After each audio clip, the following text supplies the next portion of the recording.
पे वूंड लगता है वो जनरेशंस तक खत्म नहीं होता है। जो मोडस ऑपरेंडी वहां पर था, एक कश्मीरी पंडित को मारो और हजारों को दहशत कर लो। 32 एपिसोड आने चाहिए, 32 इयर्स के 32। सारे यूथ को ये देखना चाहिए, बिल्कुल देखना चाहिए यूथ को, जो कि बहुत जेएनयू में जाके और ये आज़ादी चिल्लाते ना, उनको ज़रूर ये मूवी देखनी चाहिए और उनको ये समझना चाहिए कि असलियत क्या है और लोगों के साथ क्या हुआ था।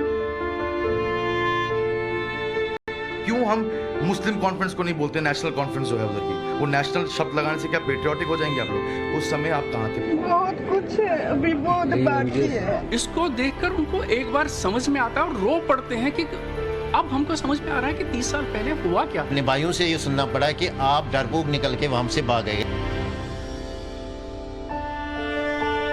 लेकिन जो सोल पे वूंड लगता है वो जनरेशंस तक खत्म नहीं होता है और ये एक्सोडस वो वूंड है जो हमारी जनरेशंस तक चलता रहेगा। जो मोडस ऑपरेंडी वहां पर था, किल 1 स्केयर 1000, एक कश्मीरी पंडित को मारो और हजारों को दहशत कर लो। क्यों हम मुस्लिम कॉन्फ्रेंस को नहीं बोलते नेशनल कॉन्फ्रेंस जो है उधर की? वो नेशनल शब्द लगाने से क्या पेट्रियाटिक हो जाएंगे आप लोग? उस समय आप कहाँ थे? प्रशासन ने उसको रोका हुआ है। सारे यूथ को ये देखना चाहिए, बिल्कुल देखना चाहिए यूथ को, जो कि बहुत जेएनयू में जाके और ये आज़ादी चिल्लाते ना, उनको ज़रूर ये मूवी देखनी चाहिए और उनको ये समझना चाहिए कि असलियत क्या है और लोगों के साथ क्या हुआ था। 47 से लेके आज तक कश्मीरी हिंदुओं के साथ रेगुलरली ये अत्याचार होता रहा वहां पर। इसको देखकर उनको एक बार समझ में आता है और रो पड़ते हैं कि अब हमको समझ में आ रहा है कि 30 साल पहले हुआ क्या था, 32 साल पहले हुआ क्या था। हमें पिछले 30-32 साल में यहाँ पे भारत की जनता में ये सुनना पड़ा, अपने भाइयों से ये सुनना पड़ा कि आप डरपोक निकल के वहां से भाग गए, लेकिन मेरी बात पे कोई विश्वास नहीं करता था। But I am sorry to say कि जो प्रेजेंट जनरेशन को गुमराह किया जा रहा है कि वो वापस नहीं जाना चाहते या एक्सोडस कभी हुआ नहीं, ऐसा कुछ भी नहीं है। It's a genocide, it's a properly plan genocide. मैं तो काफ़ी छोटी थी तब, मगर स्ट्रगल तो हमने भी झेला है। एजुकेशन में, हर चीज़ में वो पीछे तो रह ही जाता है।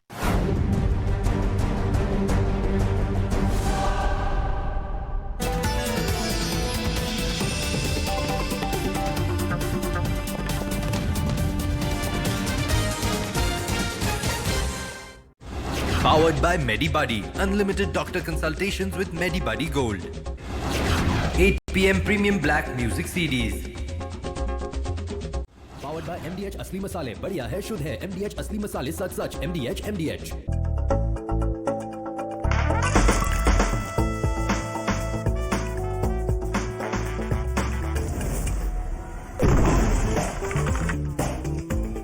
Always been on it, man.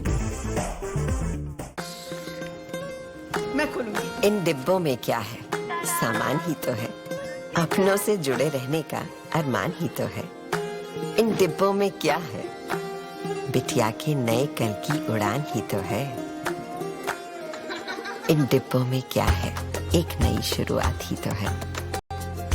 जरूरत का हर छोटा बड़ा सामान पूरे भरोसे और हिफाजत के साथ पहुंच जाएगी आपकी अपनी दुकान Amazon।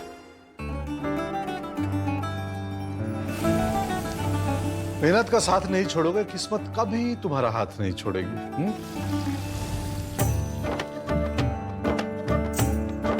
मजेदार स्वाद उन्हीं को मिलता है जिनका काम बोलता है। बैल कोलू कच्ची घानी सरसों का तेल, नाम ही पहचान है।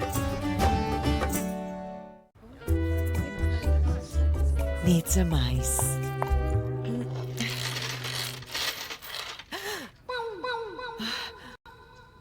HD Gloss Laminates by Green Lamp. हर गुस्ताखी साफ। मैडम जी, वो सारे पैसे लेके भाग गए और मेरा वड़ा पाव भी ले गए। दिखाते हैं इनको। मोटे वड़ा पाव। हीलर, निकाल दे इसके बाद।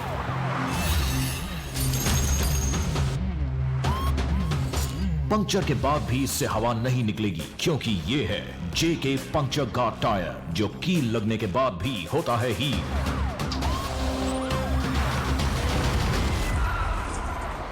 JK पंक्चर गार्ड टायर, अब हवा नहीं निकलेगी। इंश्योरेंस क्लेम के टाइम पे आपकी हेल्प के लिए सिर्फ 30 मिनट में तैयार।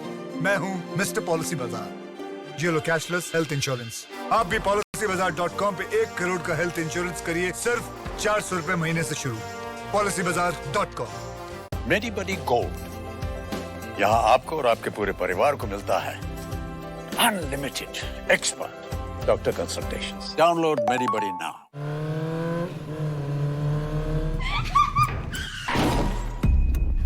हाई प्रोफाइल केस है, can I work on the story? क्या छुपा रहे हो मुझसे? तुम बताओ। बताओ कौन चढ़ाया गाड़ी? आलिया's मदर? पहचान सकता है? Jalsa, streaming from March 18th. क्या एक रात में पूरी जिंदगी जी सकते हैं? ट्राई करते हैं। हर पल जी ले तू अभी, हर लम्हा है जिंदगी। तो कैसी रही जिंदगी? Every moment was magic. Make every moment a magic moment.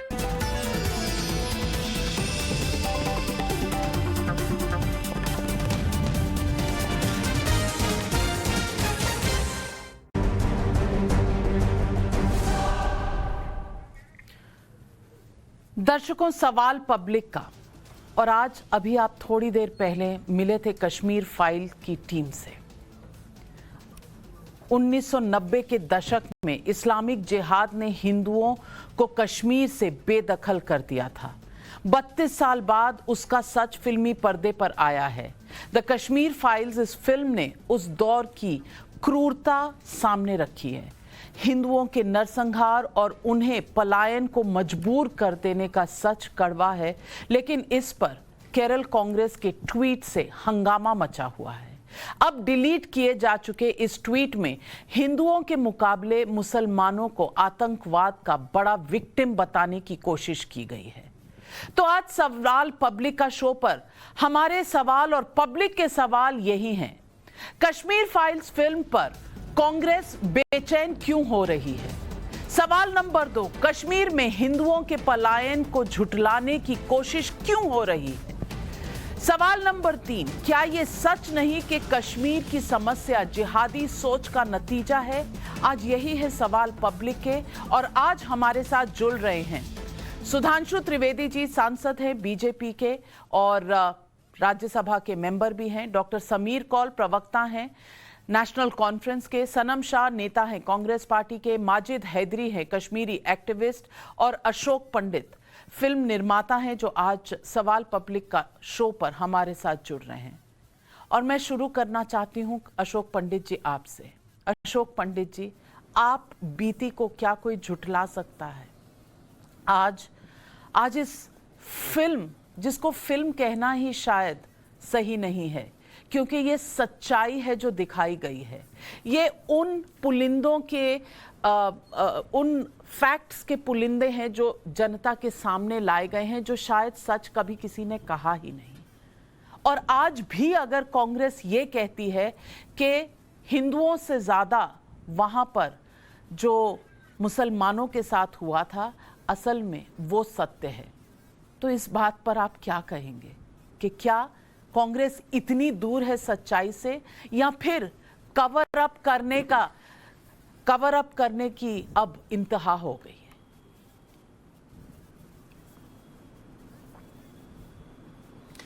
Nabhika जी नमस्कार। पहली बात तो मैं आपको शुक्रगुजार हूं कि आपने ये लड़ाई हमारे साथ आप जुड़ते रहे और आज भी जुड़े हैं। कश्मीर फाइल्स एक रेवोल्यूशन है। ये फिल्म तो है ही है, लेकिन मुझे लगता है कि एक एक सीन, एक एक डायलॉग, एक एक पुष्टिकरण जो विवेक ने इस फिल्म में बताई है वो बाकायदा सच है, सत्य है और 100% सत्य है।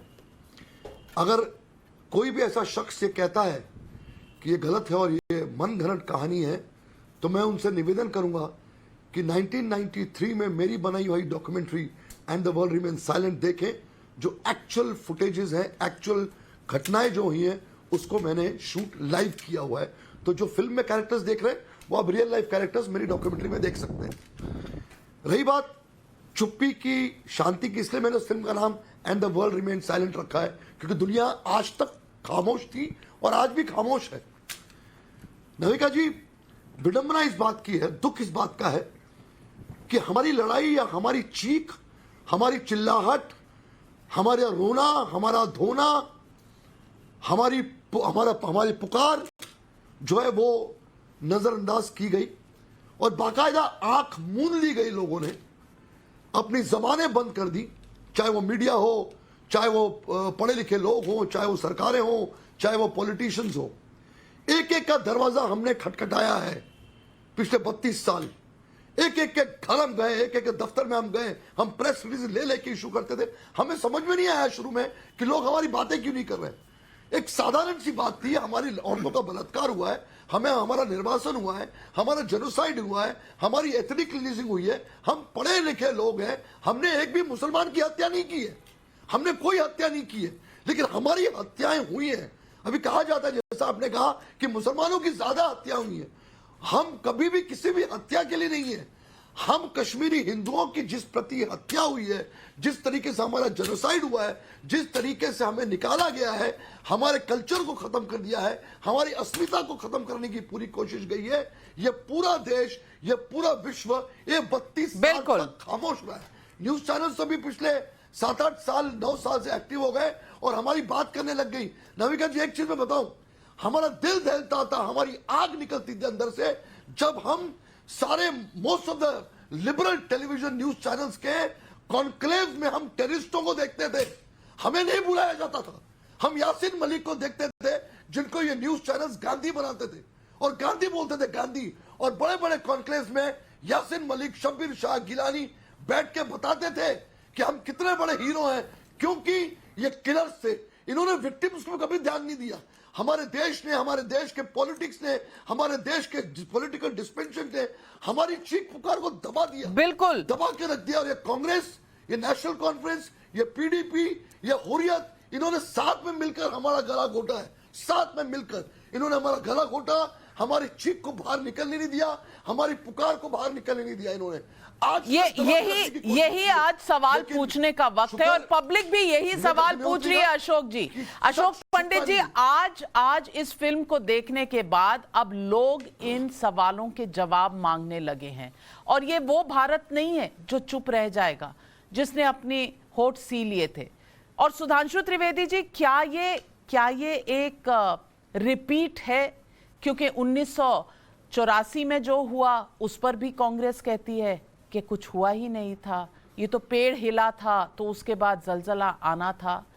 और अब ये कश्मीर की बात पर अब भी ये कहते हैं कि मुसलमानों का ज़्यादा दुख था, कश्मीरी पंडितों का पलायन उन्हें दिखता ही नहीं। कहते हैं, कोई कहता है 88 निकल कर चले गए थे, 200 की मौत हुई थी।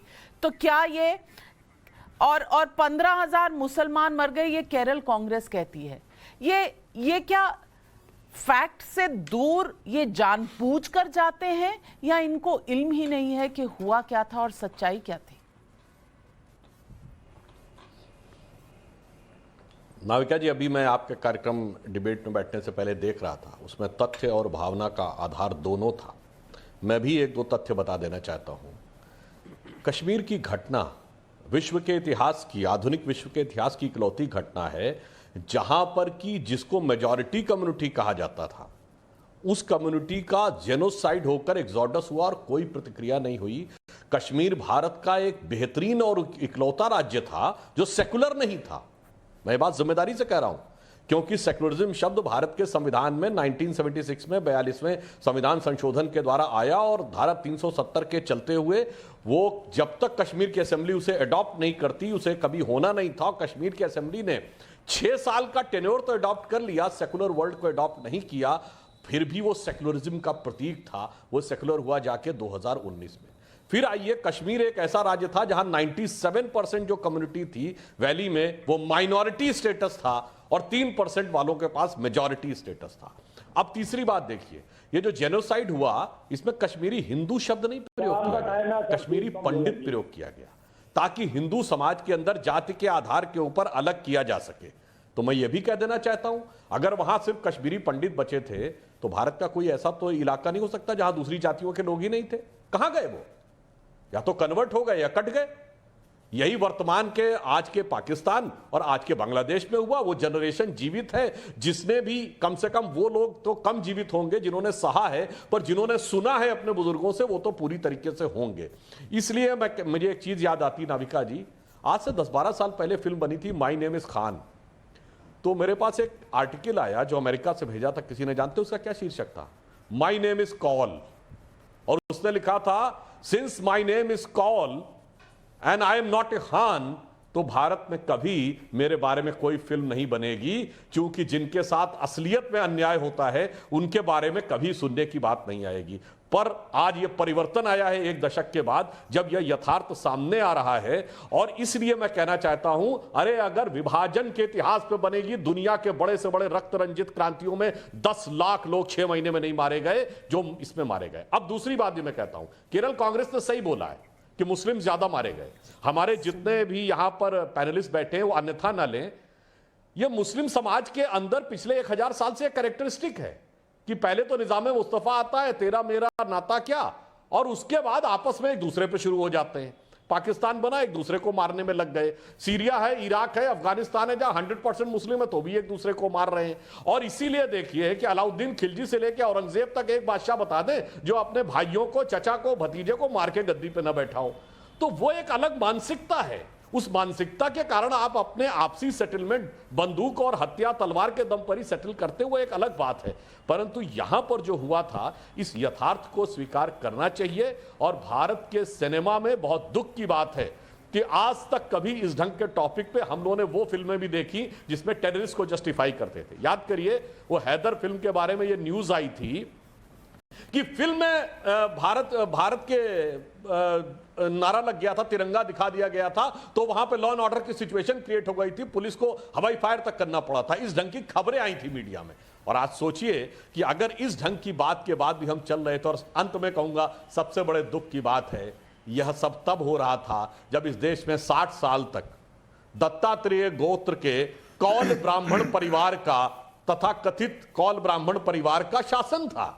इसलिए मैं कहता हूं, कश्मीर तो विडंबनाओं से भरा हुआ राज्य है, इतनी विचित्रताओं से भरा हुआ था। कहीं ना कहीं उस विचित्रता और विद्रूपता का एक चित्रण है जो आधुनिक पीढ़ी को समझना चाहिए। डॉक्टर समीर कौल, मेरा सवाल सिर्फ इतना है आपसे कि क्या हम इतने सालों से, इतने दशकों से एक झूठ जी रहे थे और हमने सच बोलने की अपनी क्षमता और शक्ति दोनों खो दी थी? क्या ये आज आया है लोगों के सामने जो बहुत पहले आ जाना चाहिए था? Are we in denial? क्या हम नकारते रहे इतने दशकों से ये सच जो आज कश्मीर फाइल्स में दर्शाया गया? नाविका, थैंक यू, आपने मुझे अपने प्रोग्राम में बुलाया। पहले भी आया हूँ कई बार। और आई डोंट नो अगर आपको याद है कि नहीं कि पहली आप और मेरी मुलाकात एक मॉडर्न स्कूल के डिबेटिंग कंपटीशन में हुई थी। मैं आपको नहीं जानता था, आप मुझे नहीं जानती थी। वी वर जजेस इन अ मॉडर्न स्कूल दिल्ली के कंपटीशन, डिबेटिंग कंपटीशन में। वो मेरा आपका था। उसके बाद मैंने आपको, माफ़ कीजिएगा, और अगर बोलने दे रही हैं आपको तो मैं अपनी खुशनसीबी समझता हूँ ये कि मैंने आपको हमेशा एक right wing kind of media की प्रोपोनेंट समझा। माफ़ कीजिएगा अगर मेरी उसमें कोई गलती हो, मैं माफ़ी चाहूँगा। लेकिन आई एम बाय हार्ट, मैं उसी कौल ख़ानदान का ही हूँ, चाहे कई लोग मुझे उससे नकारना चाहें कि नहीं। कौल ख़ानदान, जिससे ये ब्राह्मण ख़ानदान की बात कर रहे थे Trivedi ji, respected Trivedi ji, I think of myself as a descendant of a Kashmiri Pandit clan which is Shaivite। और इसलिए मुझे पहली आपत्ति ये है कि हिंदू तो हम हैं, हिंदू क्या है, हिंदू फिलॉसफी है। और लेकिन हमारा जो निजी संबंध कश्मीरी पंडित्स का वो शिव से है, शिव और शक्ति से है। हम शेवाइट्स हैं, हम कश्मीरी पंडित हैं, हमारी एक डिस्टिंक्ट आइडेंटिटी है। पहले तो मैं विनता करता हूं कि उसको रिस्पेक्ट किया जाए। दूसरी बात, जो ये सब, I would like to congratulate the makers of this film. They have given it as brutal, as unpalatable as it was. मैं उसको डिनाई नहीं करता हूँ. उसमें हो सकता है कि ड्रामेटिक्स लगी हों. मैंने देखी नहीं है फिल्म, जो मेरे पास अभी कल शाम को देखने जा रहा हूँ, देखूँगा ज़रूर, और बड़े अनबायस्ड तरीके से देखूँगा जो मेरी लिबरलिटी मुझे अलाउ करती है. लेकिन मैं आपको एक बात बताऊँ, मेरी कुछ आपत्तियाँ हैं, और please take them on board, and that is as a humanist. As a people we need to be little bit more sensitive to the violation of human rights. जो हमारे साथ हुआ, मेरी कम्युनिटी के साथ हुआ, ये भी एक ह्यूमन राइट्स वायलेशन थी.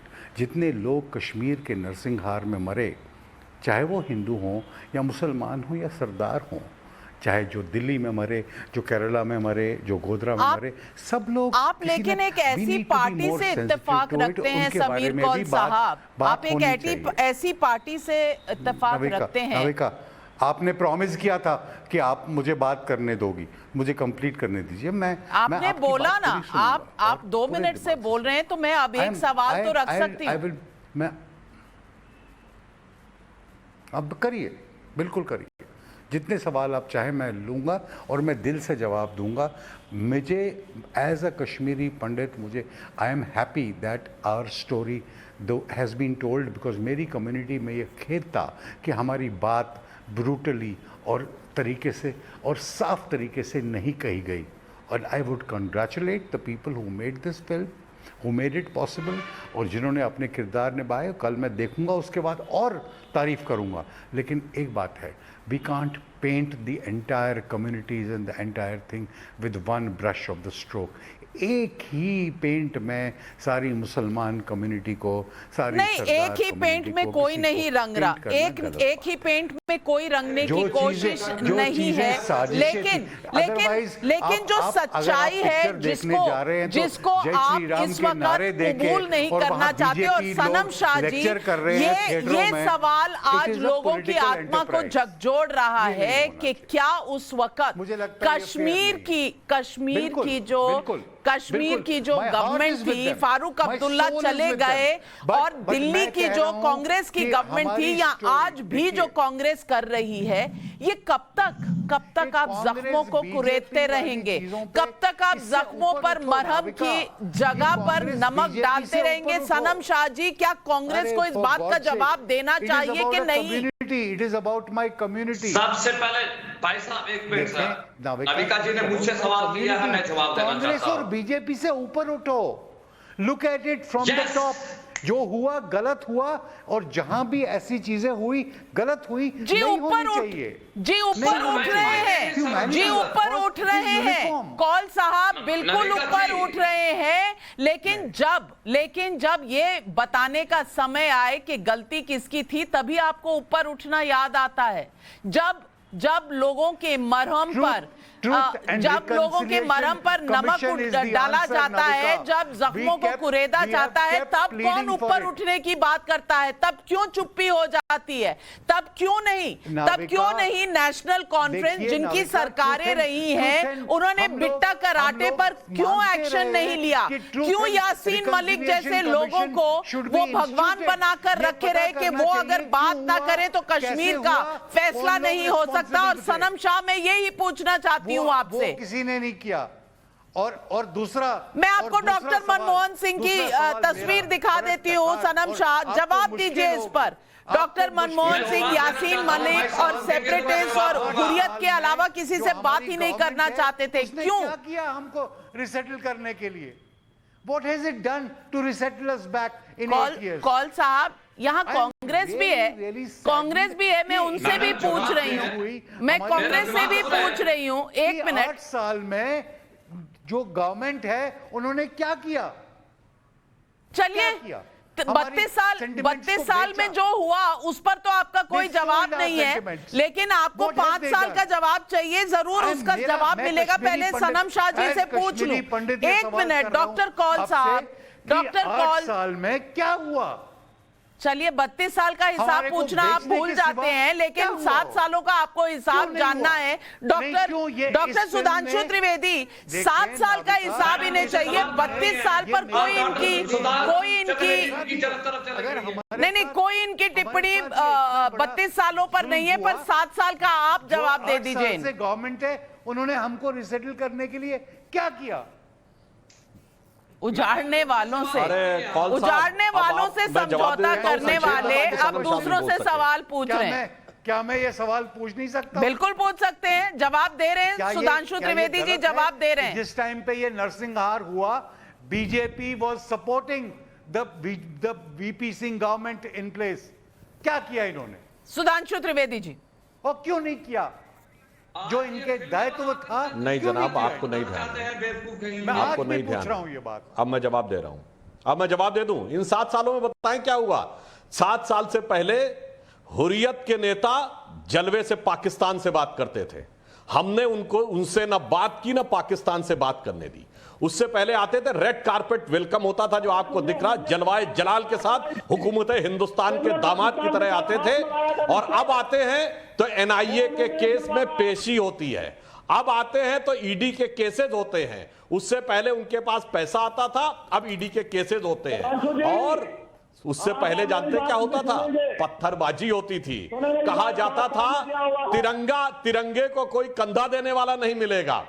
पाकिस्तान जिंदाबाद के नारे लगते थे, आईएसआईएस का झंडा दिखता था। कौल साहब सब कुछ खत्म हो गया, आपको दिख नहीं रहा कितना बड़ा परिवर्तन आ गया है? महबूबा मुफ्ती ने कहा था जिस दिन 370 हट गई उस दिन तिरंगे को कंधा देने वाला नहीं मिलेगा। और आपने देखा 26 जनवरी को डल लेक के ऊपर कैसे तिरंगे की वो थी, हम लोग की तिरंगा रैलियां निकली। ये बदलाव आया है, और यह बदलाव अगर किसी को दिखाई नहीं पड़ रहा है, डेवलपमेंट के लिए क्या हुआ वो डिटेल अलग बताया जा सकता है। अरे सनम शाह साहब, आप क्या बोलेंगे? आपकी केरल की कांग्रेस पार्टी तो मुस्लिम लीग के साथ गठबंधन में है। ये वो जख्म है, ये वो जख्म है जो 32 सालों से रिस रहे हैं।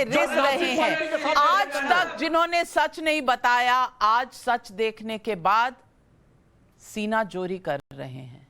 ये मुद्दा इतना बड़ा है और मैं माफी चाहती हूँ अपने मेहमानों से कि मेरे पास समय कम था। टीम कश्मीर फाइल्स की यहाँ हमारे स्टूडियो में थी और उनके साथ बातचीत थोड़ी लंबी हो गई। मैं आपको हाथ जोड़कर विनम्रता से दोबारा आमंत्रित करती हूं और कल इस मुद्दे पर हम इस बहस को जारी रखेंगे, क्योंकि जब जख्म देख लिए हैं तो इन जख्मों को भरना किस तरह है ये दवा भी ढूंढनी पड़ेगी, और इस दवा और जख्म का क्या नाता है इसे भी देखना पड़ेगा।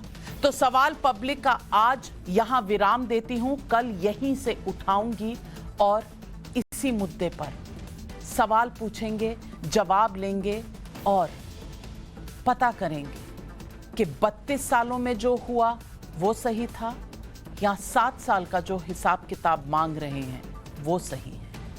आज सवाल पब्लिक का शो पर बस इतना ही। भूलिएगा मत, कल फिर